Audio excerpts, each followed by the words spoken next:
नमस्कार दोस्तों, हर हर महादेव। स्वागत है आप सभी का आपके अपने YouTube चैनल पर। दोस्तों, आज हम महादेव के चमत्कार के एक ऐसी सच्ची घटना के बारे में बात करने वाले हैं जिसे सुनकर आपके भी रोंगटे खड़े हो जाएंगे और आप भी यह सोच में पड़ जाएंगे कि आखिर यह चमत्कार हुआ तो हुआ कैसे। मित्रों, एक बात तो आप सभी मानते ही होंगे कि जो महादेव के भक्त रहते हैं वह कभी किसी से डरते नहीं है और ना ही महादेव कभी अपने भक्त को किसी से डरने देते हैं। हर कदम महादेव अपने भक्त की सहायता के लिए खड़े रहते हैं।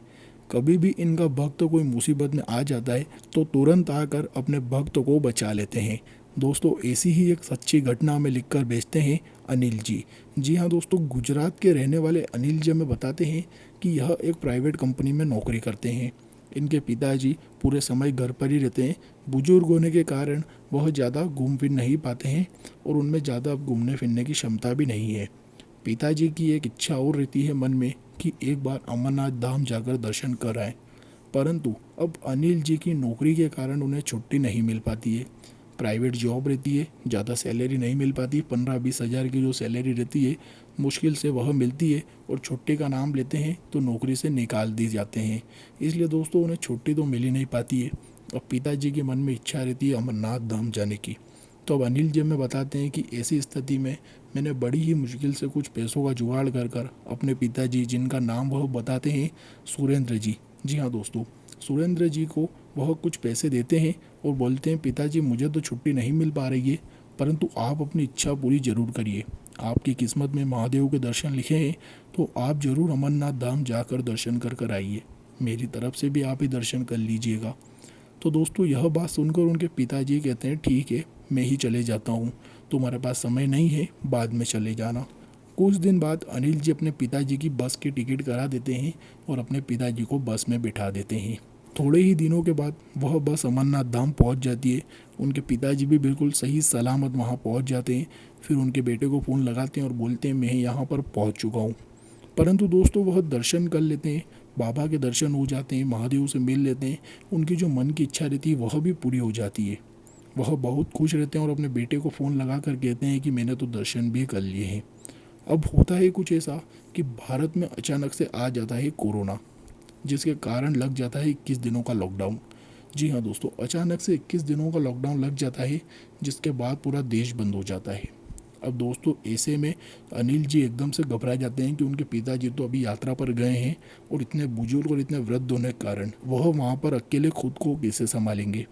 ना ही वह खुद को संभाल सकते हैं और ना ही उनके पास ज़्यादा पैसे हैं कि वह कुछ इंतजाम खुद के लिए कर सके। दोस्तों, 21 दिनों का लॉकडाउन बहुत बड़ा रहता है। इसमें पैसा इंसान को बहुत ज़्यादा चाहिए अगर वह घर से बाहर कहीं पर फंस चुका हो तो। अब वह पिताजी उनके इतने वृद्ध है और ना ही उनकी जेब में ज़्यादा पैसा है।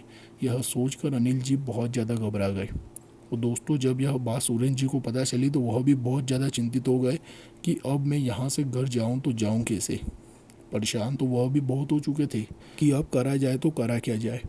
अब दोस्तों, यही सोचकर सुरेंद्र जी एक कमरा लेते हैं किराए पर कुछ समय के लिए। किराए पर जिससे वह कमरा लेते हैं वह मालिक कह देता है कि ज़्यादा समय के लिए तो मैं नहीं दे पाऊँगा, थोड़े समय आप ज़रूर यहाँ पर विश्राम कर लीजिए, फिर आप अपने आगे घर को निकल जाइए। वह किराए का कमरा लेकर सुरेंद्र जी, अनिल जी के पिताजी, वहाँ पर महादेव की भक्ति करना शुरू कर देते हैं। वह बोलते हैं कि मैं तो आपके दर्शन को आया था, परंतु अब यह कैसी दुविधा है कि मैं यहाँ पर फंस चुका हूँ। दोस्तों, 1 घंटा बीत जाता है, 2 घंटे बीत जाते हैं, 3 घंटे बीत जाते हैं, कुछ नहीं होता है। उनके पिताजी भक्ति करते रहते हैं, अनिल जी यहाँ पर चिंतित होते रहते हैं। अनिल जी अपने कुछ मित्रों से बात करते हैं, पुलिस वालों से भी बात करते हैं, परंतु कोई रास्ता निकल कर नहीं आता है कि उन्हें वापस कैसे लाया जाए। पुलिस वाले कहते हैं कि अब तो लॉकडाउन के बाद ही यह संभव है। अब दोस्तों, 3 घंटे भक्ति करते करते सुरेंद्र जी को निकल जाते हैं। अचानक से मकान मालिक आता है और बोलता है कि कोई गाड़ी वाला आया है जो कि आपको बाहर आवाज़ लगा रहा है। सुरेंद्र जी बहुत खुश हो जाते हैं, उन्हें लगता है कि उनका पुत्र आ चुका है। जैसे ही घर से बाहर दौड़ कर जाते हैं, देखते हैं एकदम अचानक से कोई अनजान व्यक्ति आकर रुकता है और बोलता है कि आप अनिल जी के पिताजी हैं क्या। सुरेंद्र जी बोलते हैं हाँ बेटा, मैं ही हूँ।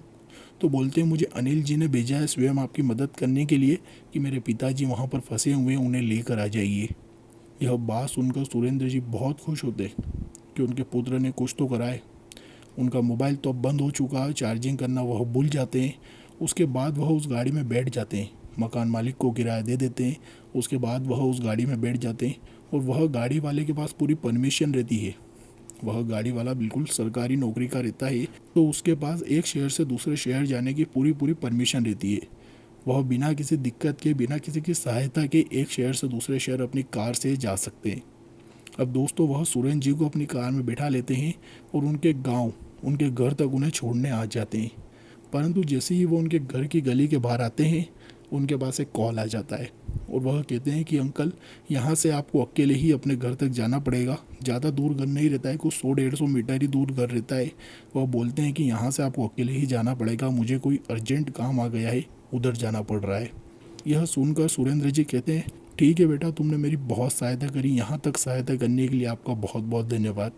यह सुनकर वह व्यक्ति बहुत खुश होता है और उनका आशीर्वाद मांगता है और फिर वहाँ से चले जाता है। उसके बाद दोस्तों जब सुनील जी अपने पुत्र अनिल जी से मिलते हैं, घर पहुँचते हैं, तो अनिल जी उन्हें देखकर बिल्कुल हैरान हो जाते हैं कि पिताजी आप यहाँ कैसे आए? मैं तो इतनी कोशिशें कर रहा हूँ, इतनी बातें कर रहा हूँ पुलिस वालों से, इतनी सहायता मांगी लोगों से, परंतु कोई रास्ता ही नहीं निकल रहा था। फिर आप यहाँ अचानक से आके कैसे खड़े हो गए? और आए तो आए कैसे, सब कुछ तो बंद है।